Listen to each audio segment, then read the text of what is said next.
এক হাসপাতাল বন্ধ করে বাপের বেটা হয়ে গেছে আমি, অথচ ওইখানে বিদেশি শিক্ষার্থীরা আছে, যে শিক্ষার্থীদের যাওয়ার কোনো জায়গা নাই। বলতেছে হাসপাতাল বন্ধ, তাই কি বিদেশি শিক্ষার্থী যে কোনো জায়গাতে যাওয়ার পরে তারা ইন্টার্নি করতে পারে। ল পড়ে দেখেন, যে হাসপাতালে পড়বে ওই হাসপাতালের ওই ক্যাপাসিটি থাকলেই পারমিশন দেওয়া হয়, ওখানে আপনাকে ইন্টার্নশিপ করতে হবে। তাদের কি হবে? যে ডায়ালিসিস নেয় মানুষজন 250 টাকায়, তাদের কি হবে? যে অ্যাম্বুলেন্স খুঁজে পাওয়া যায় না, অথচ কল করলে 320 টাকা 250 টাকায় একটা অ্যাম্বুলেন্স সার্ভিস পাওয়া যায়।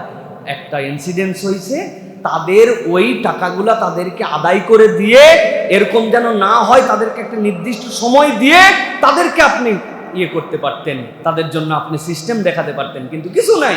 এখন হেডাম দেখাই দিছি, একটা দিছি তো দিছি, বাপরে গরম। ওই দিছি তো দিছি দেখলে আমি একবার মনে করছিলাম যে এরকম 5-7টা হাসপাতালে ভিডিও করে আপনাদের কাছে দিব, সরকারি মেডিকেলে। বেশি কিছু না, এই যে সামনে সরোয়ার্দী আছে না, যে একদিন যে কোনো একজন প্রস্রাব করে আসেন, সরোয়ার্দী হাসপাতালে যায়, তাহলেই টের পাবেন যে সরোয়ার্দী হাসপাতালে বাথরুমের হালত কি। হ্যাডাম দেখালে হয় না। এই জন্য প্রিয় ভাইরা, মানুষের কল্যাণের চিন্তা থাকতে হয়। রেশারেশি, একপক্ষিক চিন্তা, একদম একটা সিদ্ধান্ত নিছি না নিছি, এরকম কোনো কিছু আমাদের জন্য ভালো কল্যাণ বয়ে আনে না। বরং আমাদেরকে চিন্তার মধ্যে রাখতে হবে, আমার দ্বারা যেন উপকার হয়, আমার দ্বারা যেন মানুষ বেনিফিটেড হয়, আমার দ্বারা যেন কল্যাণকামী হয়। এরকম একটা হাসপাতাল দেন না, যে হাসপাতালটা 30 বছরে এই জায়গায় দাঁড়ালো। একদিনে এটা হয় না, 30 বছরে এই জায়গায় দাঁড়াইছে। এটা এত সোজা বিষয় না, এই ম্যানেজমেন্ট এত সোজা না। যারা হাসপাতাল করেন, যারা স্কুল চালান, তারা জানেন একটু ডিফারেন্ট। এটা হচ্ছে বিরাট বড় একটা ম্যানেজমেন্টের বিষয়। তবে হাসপাতাল মানুষের জীবন নিয়ে ছিনিমিনি খেলবে, এটাও কখনো টলারেট করা হবে না। তার জন্য উপযুক্ত পানিশমেন্ট, উপযুক্ত ব্যবস্থাপনা, ওই সেক্টরে ওই ডাক্তারের আপনাকে শাস্তি নিশ্চিত করতে হবে। এখন আপনি হাসপাতাল বন্ধ করে দেওয়ার দ্বারা কি হয়েছে জানেন?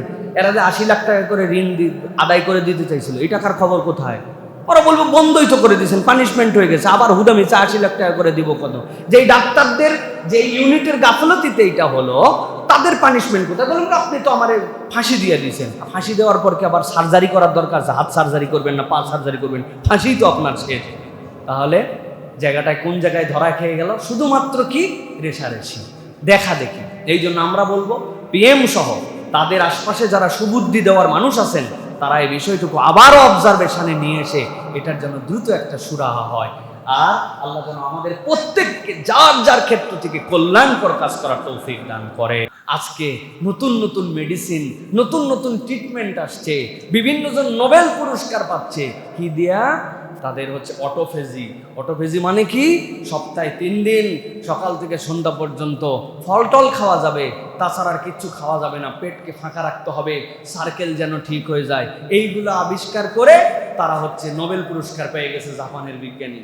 নোবেল পুরস্কার যদি আল্লাহ মাফ করুক, নবী করিম সাল্লাল্লাহু আলাইহি ওয়াসাল্লামের দরকার নেই। এরকম কোটি নোবেল পুরস্কারের বাপ মুহাম্মদ রাসূলুল্লাহ সাল্লাল্লাহু আলাইহি ওয়াসাল্লাম এই ট্রিটমেন্ট আপনাকে আগেই দিয়ে গেছেন ইমানদারদের জন্য। মদিনায় ডাক্তার আসছে, আসার পরে তারা বসে থাকে, কোনো রুগী খুঁজে পায় নাই। ঘটনা কি? রুগী নাই কেন? বলে আমাদের রুগী হবে কোথায়? আমাদের সমাজে 3টা জিনিস চলমান আছে। ফজরের পরে আমরা কাজ শুরু করে দেই, এশার পরে আমরা শুয়ে পড়ি, আর মাসে আমরা কমসে কম 11টা রোজা রাখি। যারা 11টা রোজা মাসে রাখে আর ফজরের পর কাজ করে, এশার পর ঘুমায় যায়, এদের রোগ বালাই করতে আসবে? এগুলো তো অটোমেটিক আল্লাহর বান্দারা সব সুস্থ স্বাভাবিক হয়ে যাবে। সুবহানাল্লাহ।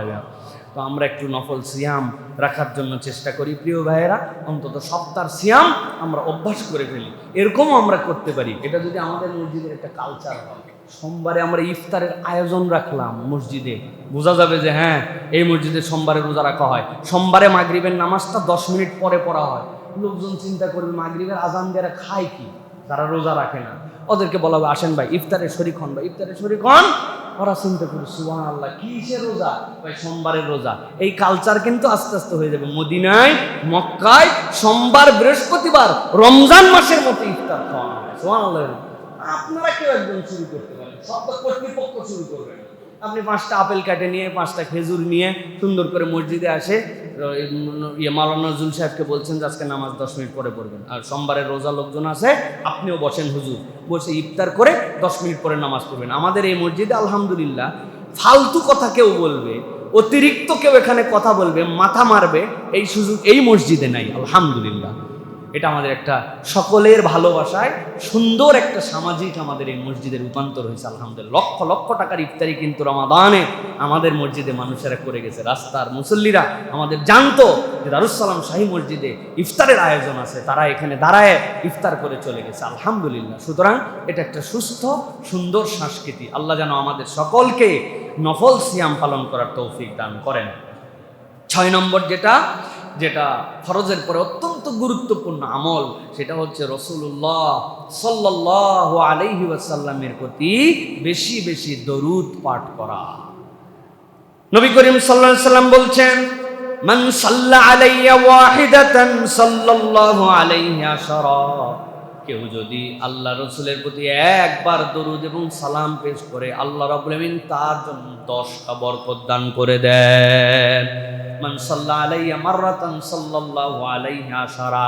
অন্য এক জায়গায় আসছে, কেউ যদি আল্লাহ রসুলের প্রতি একবার দরুদ এবং সালাম পেশ করে আল্লাহ রাব্বুল আমিন 10টা রহমত বরকত তার জীবনে দান করে দেন, 10টা সওয়াব দেন, 10টা গুনাহ মাফ করে দেন, 10টা নিয়ামত তার উপর আল্লাহ দান করে দেন।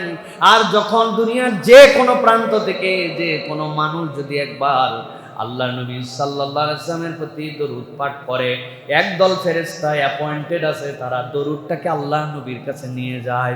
ওই ব্যক্তির নাম, তার পিতার নাম সহ বলে, ইয়া রাসূলুল্লাহ, আপনার উম্মতের মধ্যে থেকে অমুক, তার পিতার নাম অমুক, সে আপনার কাছে দরুদ প্রেরণ করেছে, আল্লাহ নবীর কাছে এটা পৌঁছায় দিলে নবীজি সাল্লাল্লাহু আলাইহি ওয়াসাল্লাম তার উত্তর দিয়ে দেন। সুবহানাল্লাহ। এই জন্য প্রিয় ভাইরা, নবী করিম সাল্লাল্লাহু আলাইহি ওয়াসাল্লামের প্রতি দরুদ এটা আমাদের জীবনের একটা একদম র্যান্ডম আমল হওয়ার কথা। বিশেষ করে জুমার দিনে আসরের সালাতের পরে এটা খুব গুরুত্বপূর্ণ সময়, আল্লাহর কাছে দোয়া কবুল হয়, আল্লাহ রাব্বুল আমিন বান্দাদের দোয়া কবুল করেন। এবং নবী করিম সাল্লাল্লাহু আলাইহি ওয়াসাল্লাম বলেছেন, আমার প্রতি বেশি বেশি দরুদ এবং সালাম পাঠ করো। ভাইরে ভাই, অন্যদিন যা গল্প করি, গুজব করি, যাই করি, জুমার দিনটা একটু আমরা কাজে লাগাই। বিশেষ করে আমার তালেব ইলম অনেক ভাইরা আছেন, নিজেদের জীবনের বিশাল অংশ এখনো সামনে আমাদের পড়ে আছে। লাইফটা অনেক দূর পর্যন্ত আপনাকে নিয়ে যেতে হবে, আল্লাহর জন্য কাজ করতে হবে, দ্বীনের জন্য কাজ করতে হবে, দেশের জন্য কাজ করতে হবে, মুসলিম উম্মার জন্য কাজ করতে হবে। আপনি হয়তো ভাবতেছেন আমি আর তেমন কি। ও ভাই, আপনি কে আপনি নিজেই জানেন না। আল্লাহর বলেন আপনাকে কি বানায় দিতে পারেন আপনি জানেন না। এর জন্য আপনাকে প্রথমে ঝেড়ে ফেলতে হবে এই হীনমন্যতা যে আমি কে, আমি সেই একজন হব। আমার মতোই কেউ একজন সালাউদ্দিন আইয়ুবী হয়েছিলেন, আমার মতোই কেউ একজন খালেদ বিন ওয়ালিদ হয়েছিলেন, আমার মতোই কেউ একজন আল্লাহ রাব্বুল আমিন কবুল করে তাকে শাহজালাল ইয়ামানি হিসাবে প্রেরণ করে দিয়েছিলেন। তা আমিও আল্লাহ রাব্বুল আমিনের কাছে সেরকম ডেডিকেটেড একজন বান্দা হতে চাই। পাথেও কি ফরজের পরে নফল আমলগুলো বাড়াতে হবে, নবীজির প্রতি দরুদ এবং সালাম বাড়াতে হবে। জুমার দিনে আসরের ওয়াক্ত যখন থেকে শুরু হবে, আসর মানে কিন্তু সোয়া 5টা না, এই একটা ভুল ধারণা নিয়ে আমরা আছি। আসর থেকে মাগরিব মানে আসরের ওয়াক্ত যখন শুরু হয়ে যায়, আউয়াল ওয়াক্ত থেকে একদম মাগরিব পর্যন্ত পুরা সময়টুকু অনেক গুরুত্বপূর্ণ। বান্দা দোয়া করে, আল্লাহ দোয়া কবুল করেন। ইমাম নববী বলতেছেন এটা আসরের পর থেকে মাগরিব পর্যন্ত আল্লাহর কাছে দোয়া, আল্লাহর কাছে কামনা, নবীজির প্রতি দরুদ এবং সালাম, আল্লাহর জন্য বেশি বেশি নিবেদিত হয়ে যাওয়া। সপ্তাহে একদিন এটা আমাদের প্র্যাকটিস হওয়া উচিত। আল্লাহ রাব্বুল আলামিন যেন তৌফিক দান করেন।